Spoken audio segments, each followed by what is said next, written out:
Hi, Gary here. In this short video we're talking about the Swift Gas 240 volt hot water system.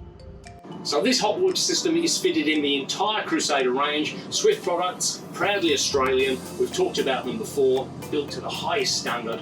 So this tank is 28 litre in capacity, stainless steel, and therefore no sacrificial anode. 240 volt gas operation. Let's check it out. So let's start by looking at 240 volt operation. We're plugged into power and we've got mains water pressure. So find your 240 volt isolation switch, usually located either in the ensuite or in the kitchen, clearly marked HWS. And then simply make sure it's in the on position. So to operate this unit on 240 volt, obviously we need power. So first thing is to locate your hot water system. Now it'll either be under the fridge or in the ensuite. Find the tank and find the plug. And to operate this tank, it needs to be plugged in to a 240 volt power point. Now, whilst I've got your attention, there's a very important warning very clearly marked here. And this states very clearly that you should not use this hot water system if there is no mains water pressure or you have no water in the tanks. You'll simply boil the tank dry. And I'll make this very clear that neither Crusader or Swift will warrant the unit if the tank is used without water. So having pressed the 240 volt switch, the element in the tank heats the water, and that water is constantly topped up by the mains water pressure.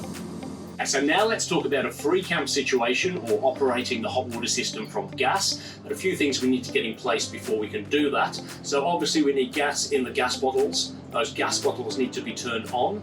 The isolation valve directly to the water tank needs to be in the on position, and your 12 volt pump needs to be on and ready to go. And then we head to the electrical cupboard where you'll find the 12 volt ignition switch, and that is simply a case of turning it on. So clearly marked hot water gas, just a press of the button. You'll notice that red light. When that's flashing, the burners are trying to light, and when it's solid, the burners are lit.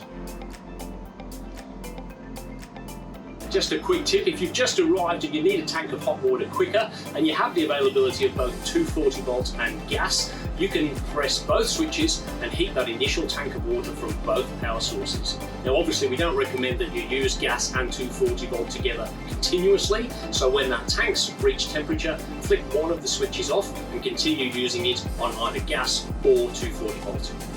So to reiterate, the worst thing you can do with any hot water system is to run it dry, and it is not covered under any warranty. So in a free camp situation, always monitor your water level indicators and ensure there is enough water in the tanks. If for any reason the tanks are low, turn off the hot water system, refill the tanks, turn on your 12 volt pump, and away you go.